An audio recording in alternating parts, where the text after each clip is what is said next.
Welcome to the Heartbreak to Happiness show with Sarah Davison. If you're struggling with a breakup and you feel shocked, angry, betrayed, devastated, or sad and alone, then this podcast is for you.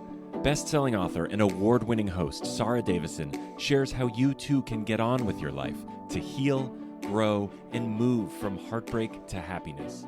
Here's your host, Sarah Davison. Welcome back to the show. And today, my guest is Divorcist. Now, Divorcist is the gift registry for the newly single. It was launched in March 2022 by two mums, Eliza and Elizabeth, and they're also feminist activists. And it's the first service of its kind to cater specifically to the privacy and security needs of people in relationship transition. So through providing a supportive community and joyful retail experience, Divorcist hopes to make divorce and breakups a dignified stage of life. So I am super excited to welcome Eliza and Elizabeth from Divorcist to the show. Welcome, guys. Thank you very much. Lovely to be here. Yeah, it's really nice to see you. And I'm really excited to find out what you guys are doing. But first of all, tell us a little bit about both of you and how did you meet? Because obviously you've set up something really impressive here. I'm keen to go back to the beginning and find out where that idea came from. So we live in Green Bay, Wisconsin, which is a smallish city in the upper Midwest, right on Lake Michigan in the USA. And you know, if there are two women doing badass feminist things in a small town, eventually you meet and you get margaritas. I love it. I love it. It's the margarita law, yes, that brought us together. Yeah. And so Beth has a long history in publishing and writing and digital marketing. And I have kind of a background that bridges writing and journalism and activism, working for political organizations here in the US. So yeah, we just kind of came together and realized we had a skill set that kind of fit together. Elizabeth, tell me a bit about what skill set is this that we want to know more about. Well, our skill set is that we are very loud and not afraid to ask for things, which is kind of a unique trait to people here in the Midwest, where we're all women. We're generally a little bit quieter and, you know, a little bit shy and a little bit like, oh, this is fine. I'll just run around with this nail in my head. I won't want to complain or anything. I'm good. Yeah. So yeah, we saw a need and we decided to address it. Eliza had a friend way back who had been left in a terrible way, and she was like, hey, anybody have a toaster for my friend? She posted on all the socials, and I responded, oh my gosh, divorce registry should be a thing. And then we just decided to make it a thing, and we were sure that it was a thing, so we like looked at it, we Googled, we're like, okay, this has to already exist, but it didn't. So now we have Divorcist, and it's the hook of it is that it's a gift registry for people going through divorce. You know, when you get married, it's lovely to get things and celebrate. And when you have a baby, it's important to get things and celebrate. But you can also celebrate this next phase of life for better or worse. And you more often than not do need a toaster and a blender and a microwave, more so than when you're getting married, maybe. I see. So this is set up to help people going through a breakup, divorce. Does it have to be a divorce? Can it be any kind of breakup? Any breakup. Yeah, we've even had someone use it for their wedding registry. So yeah, ironically, we've just got nice things. So yeah, one thing we really try to be is relationship agnostic. So it doesn't matter if you've got that formal piece of paper or not. Heartbreak is heartbreak. And, you know, particularly when we're thinking about, you know, the LGBTQ community, we often don't have that formal acknowledgement that, you know, and, you know, if we restricted ourselves just to formal legal marriages, we're really leaving a lot of people out in the cold. So we try to honor all kinds of relationships and all kind of heartbreak because we think they're all equally valid. So, okay, this sounds like a really good idea. So you're going through a breakup or a divorce. And again, as you said, this affects everyone on the planet really over the age of maybe, I don't know, is it like 14 now, 15 probably? But anyway, yeah, it's pretty much anyone goes through a heartbreak. And if you have been with someone and you're splitting up homes, I guess that's where this really comes in, because you're dividing everything up. So, and finances are tight. So is this really sort of a way that people can help? Is it people you know, or is it just a charitable thing where people can go on and see who needs help? I mean, how does it usually work? It can be either. Privacy was really important for us when we were building this. So you can list your registry as public or very, very private. It could be absolutely impossible to find you. But yes, you can also just browse the registries that are public. We've had a lot of people start one on behalf of their sister or best friend, and it also includes a cash fund. So, whether or not you actually need, or whether or not you know what you need yet, you can start saving up and collecting money for legal fees and the horrible expense of it all. Yeah. What we kind of think of is, that question we've all gotten, which is, how can I help you? What do you need? And that's lovely and well-intentioned, but it also kind of puts the burden on the person going through the grief to advocate for themselves. And we think that's kind of unnecessary. And when you have other forms of stress and grief in your life, there's like infrastructure to support you. There's kind of a vocabulary and a language to help you through that. We really want to make divorce and breakups that kind of dignified and equivalent experience. So we like to say Divorcist is the answer when people ask, how can I help? Instead of doing that mental work and expending that energy and advocating for yourself, you can just send them a link and it's all there. I love the name Divorcist. It's pretty cool. So, okay, so they set up their own list. So is it like when, I mean, in the UK, I think we call them wedding lists, not wedding registries. I think that's a US term, but I get what you're saying. I may be wrong on that, but I know I had a wedding list, not a wedding registry. But anyway, so you have the list. Do you have to choose then everything that you want to go on that, like you would for a wedding, and put all the things that you want on that list? Yeah, so we have a curated collection of homewares and gifts in our online store. Really beautiful things like sheet sets and appliances and plates and cutlery and all those things. Or what do you call it? Silverware / cutlery. And yeah, so you go through and pick out your favorites. We encourage people to get the things they want and the things they need. And in addition to that, there's the cash fund. So that's, specifically designed to help with things like legal fees or the costs of moving house, or just when you're not quite sure what you will need as you step into that next phase. And is there a cost to set that up? No. When you are using Divorcist Registry, you never pay a dime. It's all free to use. And then we make our money by, selling products through our store. We try to keep things as reasonable as possible and just a teeny tiny markup to pay our bills. And then with the cash funds, that's free as well. But you do have the option to kind of chip in and tip us to help, cover just the operating costs of running that system. Well, that's amazing. It sounds really interesting. What about things like underwear? Because I think one of the first things that we need to chuck out when your relationship breaks up, underwear. That's a good idea. That's a great idea. Lingerie, Divorcist lingerie. We need that. You could do branded lingerie. Sexy lingerie, or just like a new fresh pair, just because you need them. Because you don't want to be wearing the same old undies. One of the most popular items on our registry is the sheet sets. Because you need fresh bedding. If anyone, around the world is wondering what gift to get, fresh bedding for your divorced friends. Yeah, fresh bedding, and then if you're close, underwear. Yes, absolutely. Yeah, maybe a voucher so it doesn't get too awkward, but maybe just vouchers. Yeah, and Summers will stop paying us now. Yeah, that could be an interesting diversion for you there. Okay, so have you guys been through breakups, and is that why you're passionate about this area?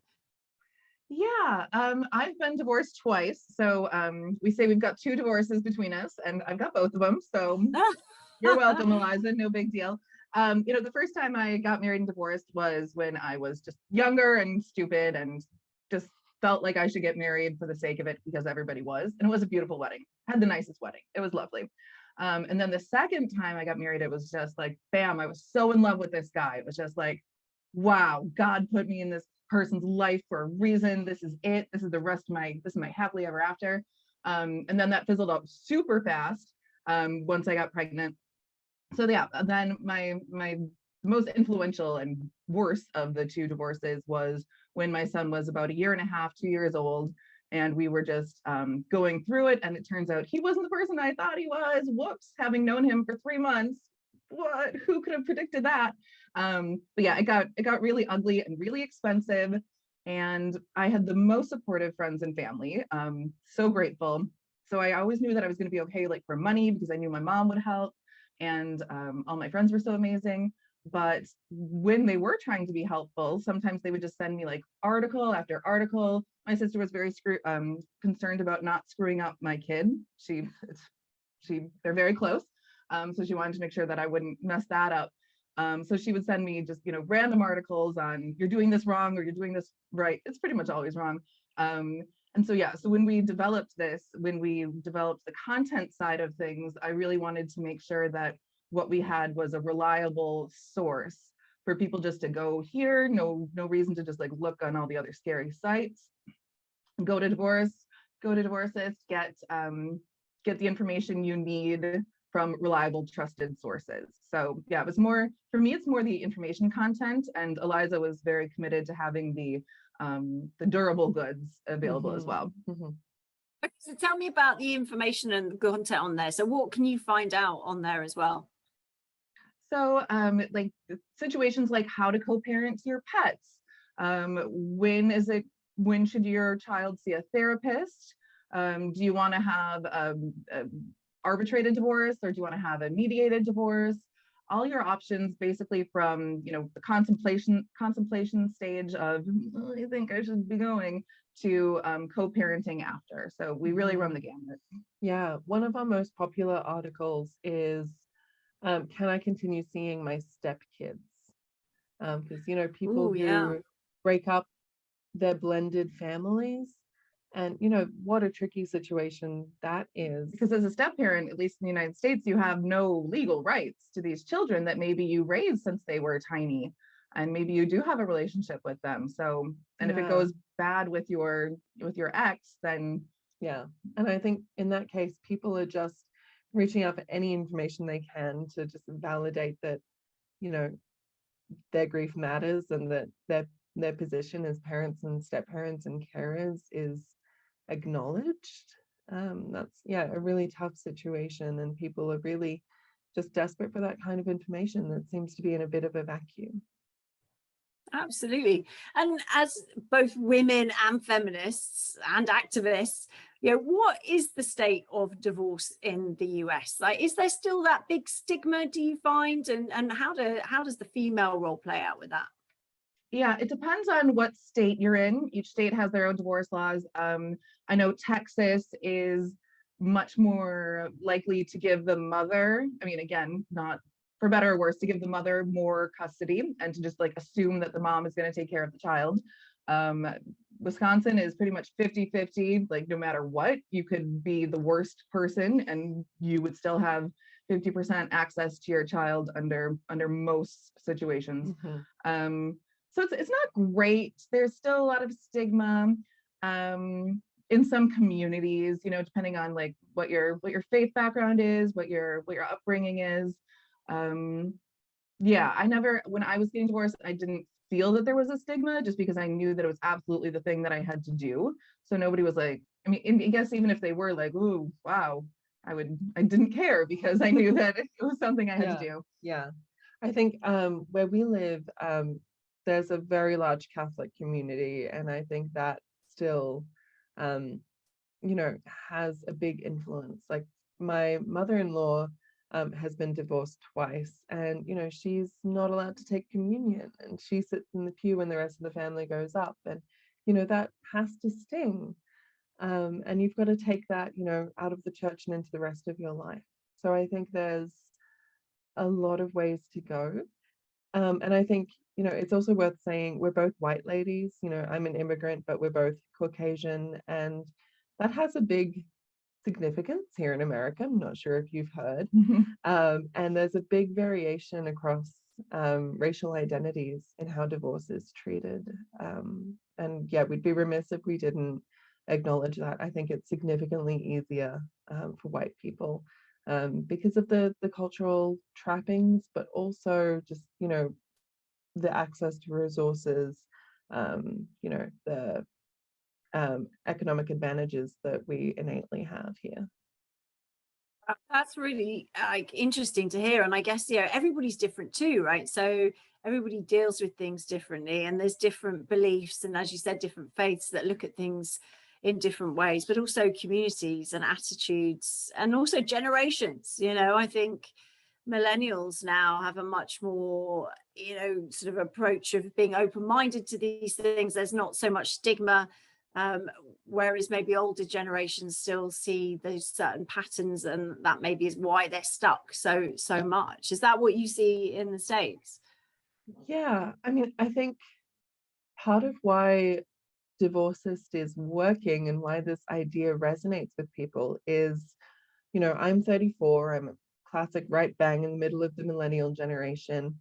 We expect there to be digital tools to help us through everything, right? Like I've got an app for my cat, and so why wouldn't we expect to go to the App Store and look for resources for a divorce when we kind of age into that phase of life?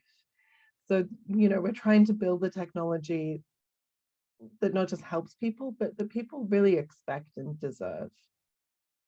Yeah, I think that's really interesting. I do see that. I mean, I'm a lot older than you. I'm 47. So for me, I don't go to an app first. I'd rather pick up a phone and speak to a human being. But that's not always easy these days. You get some sort of robot telling you to press 3, and then that doesn't work. And then by the time you've had a mental breakdown just trying to get through the phone system, right, You're just crying. You don't need that on the worst day of your life. No, not at all. No. In fact, it'd be nice just to get a hug, wouldn't it? So at the end of the day, these things are quite challenging. But I guess, we all, and it doesn't really matter when you're born, we all have our own beliefs and also our own resilience to cope with stress. So, divorce is tough for everyone. But if you're someone that manages to, cope pretty well with stressful or high anxiety situations, you might manage to get through it with, less, I don't know what you call it, trauma, than somebody who really can't cope with even small things in life on a day-to-day basis. So again, we've got to look at everybody as an individual. I think that's something I've learned along the way, dealing with thousands of different people around the world. But I think definitely generations does come into it, and beliefs and stigma. So when people are going through a breakup, do you find that people, are embarrassed to say, well, actually, I've got this account set up, could you give me something? Because sometimes, I mean, I'm British, so maybe that is more so for me, but, asking for help or asking to say, can you give me some money is quite a hard thing to do, right? It's expected with weddings, though, isn't it? It's expected with baby showers, but is it expected with breakups? No, yeah. And we've gotten a lot of pushback too from, honestly, mostly men saying, well, I'm not going to pay for your divorce. That's ridiculous. So we had to kind of strike the right tone in communicating what we're doing. It's not just like, hey, I'm breaking up, give me presents. It's, hey, I'm breaking up, I don't have what I need and it's scary. This is how you can show your support. We've included a lot of talking points for people, like encouraging them to ask, and this is how you might approach it. And also, always giving people the option of, if you're not comfortable asking for yourself, everybody knows that it's way more comfortable to ask for your friend. Like I will advocate for my friend forever before I say, could I have an ask friend, please? Yeah. Like, Yeah, I guess that's a good way to do it. Yeah. And one thing, we're trying to do is just, it's a challenge in business to convince our users that they should make use of what we have available, right? Car companies don't have that challenge. You buy a car and you drive it. So we found that, yeah, people are quite nervous about asking for help. But, we've been able to kind of build that into the tech. So when you create your registry at the final step, it invites you just to put in the email addresses of 5 to 10 friends, and then those people will get an email saying like, hi, you're a good friend of Sarah. She needs some help right now. Here's the link to what she needs. So just kind of automating it and making it easy, but also feel really personal.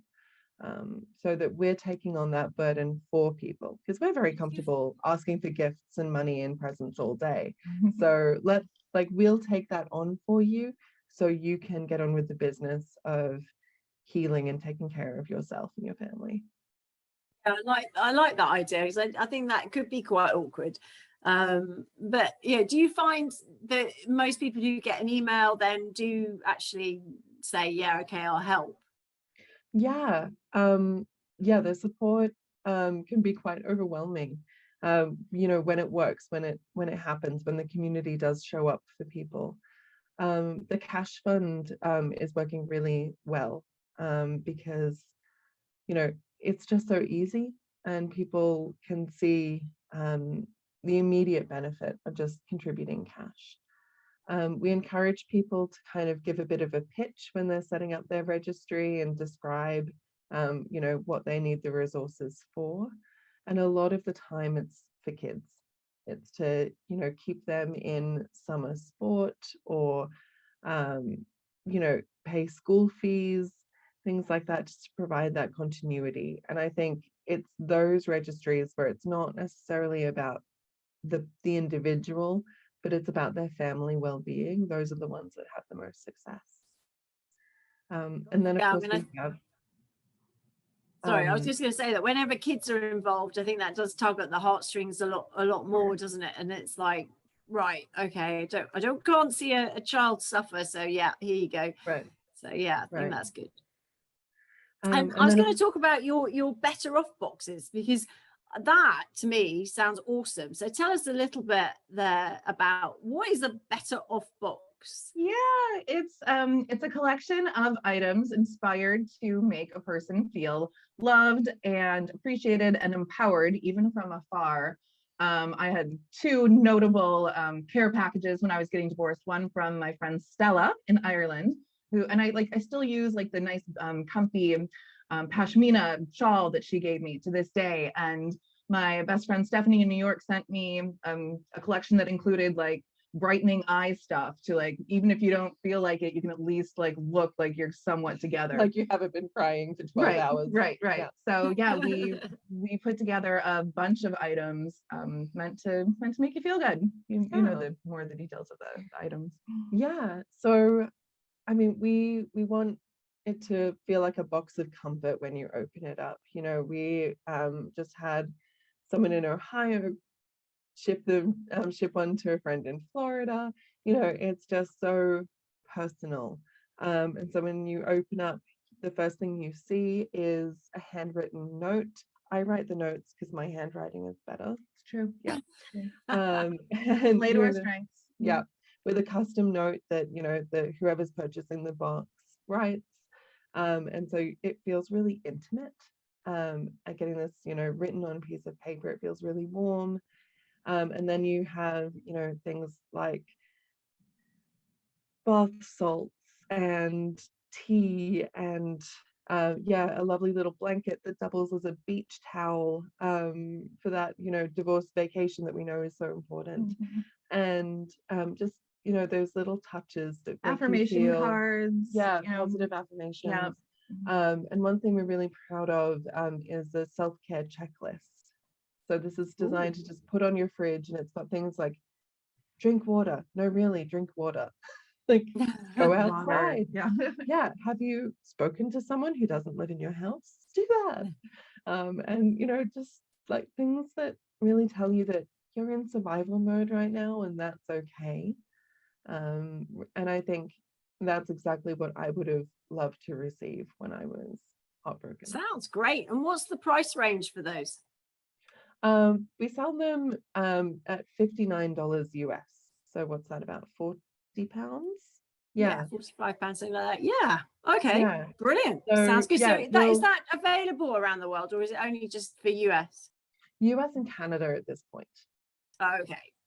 Yeah. So when are you going global, girls? That's what we need to know. Yeah, we need to figure out. We could probably just figure out international shipping. It would be. That's true. If people can afford the more costly shipping, yeah, we'll send it anywhere. That's true. Yeah, that's true. Yeah, that's just a button on the website. We'll figure that out. Don't worry. Just email us. We'll send you a better off box. Yeah, you're good. Yay! There you go, everyone. Yeah. We've now got it's global. shipping Right around now, the world now. Around the world. Brilliant. We do obviously have a plan for world domination, as all good feminists should. But what we want to do is be really thoughtful about it, because divorce laws obviously change from country to country, but also the culture surrounding divorce changes. And in America, part of the reason why we have a divorce cash fund is because America doesn't have a welfare state. And like when my sister separated from her partner in Scotland, the government came in and helped her and said, really? Oh, this is a whole thing. It's a whole thing. But she had 2 little kids, and the UK government said, raising kids is a job and we'll pay you to do it. And, we'll pay you essentially a salary, not a big one, but enough to get by. Benefit system we have here. Yeah, we call it the benefit system. Yeah, so exactly. You're entitled to a payment every month. Yeah. Absolutely. And until your youngest kid starts school. And so that enabled her to be a stay-at-home mum. And then her kid started school, and then she went back to work as an engineer. And there was such a dignity to that. In America, that doesn't happen. You are all on your own. You might get benefits, you might get some help with healthcare, but by and large, there's nothing. So if your ex isn't going to help, or then toxic, and they're going to leave you high and dry, or if you're in an abusive relationship and you have to flee, your top concern isn't just your physical safety, but your financial safety. So women, particularly in America, are just so vulnerable. So that's really the need here. And in other jurisdictions, it's not the case. And so when we, like in Australia, I know that's where you're from. So where what's the situation in Australia, Eliza? I think it's probably a bit of a hybrid. I mean, we're definitely closer to the UK culture wise, part of the Commonwealth. And we do have a welfare state and things like Medicare. It's not quite as good as the NHS, and they're trying to drill holes in it every day. But yeah, there is something to catch you. Australia generally won't let you starve.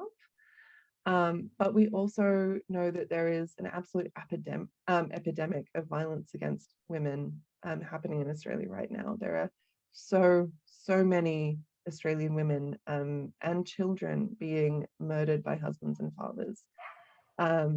It's devastating, and so much of the culture seems to not acknowledge that and think that harm against women is permissible and in some ways inevitable.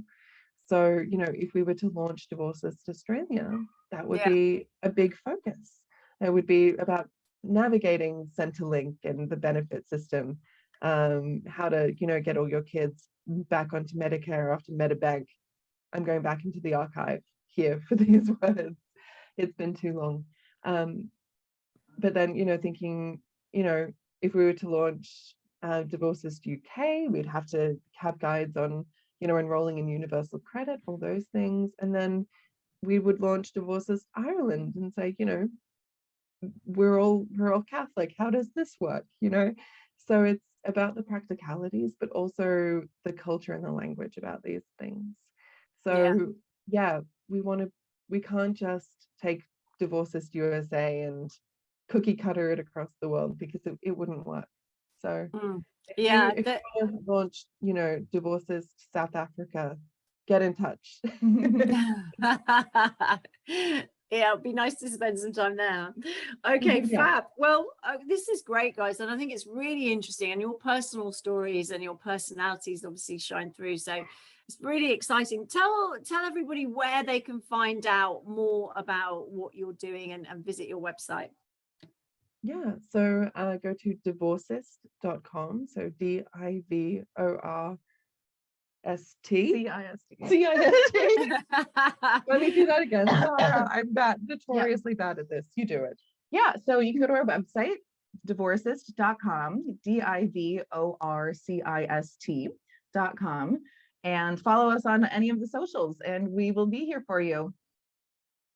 Awesome. Okay, so I have one last question that I ask all my guests, which is, my podcast is called Heartbreak to Happiness. So I think it's really important to know what happiness is for you. So even when you're going through some of these difficult times that you've been talking about, that you can tap into your own happiness to cheer you up along the way.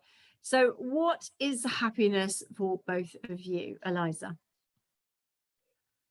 I just had an image come to mind of just sitting in my garden with a good cup of tea that I've perfected in America. Don't trust anyone else to make it.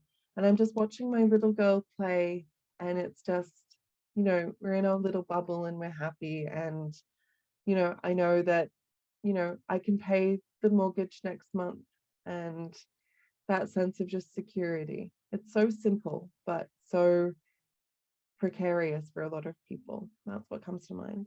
Especially, yeah. And Elizabeth?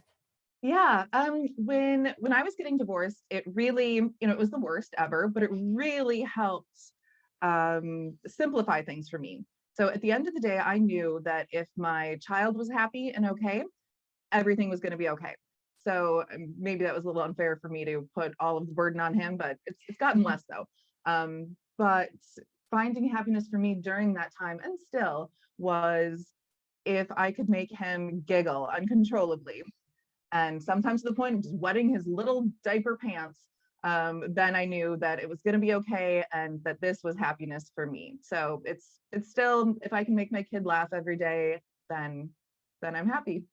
Yeah, I often think it would be great just to can that laughter, because for us single parents where the kids go between houses, that's the thing I miss the most. When my son's not there, there's not that laughter rippling through the house from wherever he is, or whoever friends he's playing with or gaming with. I wish I could just can that, and when he's not here, play it, because I think it would be a great thing to have on your divorce registry as well. A live audio feed into your ex's house, so you know that they're getting. Not so much that, but that would just sound causing more heartbreak. That was terrible. Oh, that's true. That's true. Yeah, it's like trauma rather than happiness. But anyway, I love it. Eliza. Okay, we won't put that on the website. No, just know, guys, that came from the one that was married, not the one that's divorced. I feel like I've got a pretty good idea what goes on in my ex's house without that. Yeah, so. I wouldn't do that either. Oh, guys, it's been so great to speak to you. You're such empowering women. I love your personalities, and your energy shines through, and I know you're doing this to help so many people. So I wish you all the best of luck, and thank you for being such fabulous guests. Thank you, Sarah. Yes, thank you. Have a lovely evening. That's it for today's episode. Do head on over to divorcist.com to find out more about Elizabeth and Eliza's work. And I look forward to you joining me on my next episode.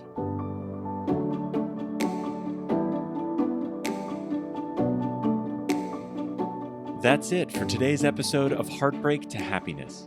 Don't forget to subscribe and leave a review to win a free ticket to Sarah's virtual Heartbreak to Happiness retreat. This is a transformative combination of live webinars with Sarah herself, coupled with her empowering online video program designed to help you cope better with your breakup and start feeling happy again. For more details, head on over to heartbreaktohappinesspodcast.com, where you can also get a copy of Sarah's gift.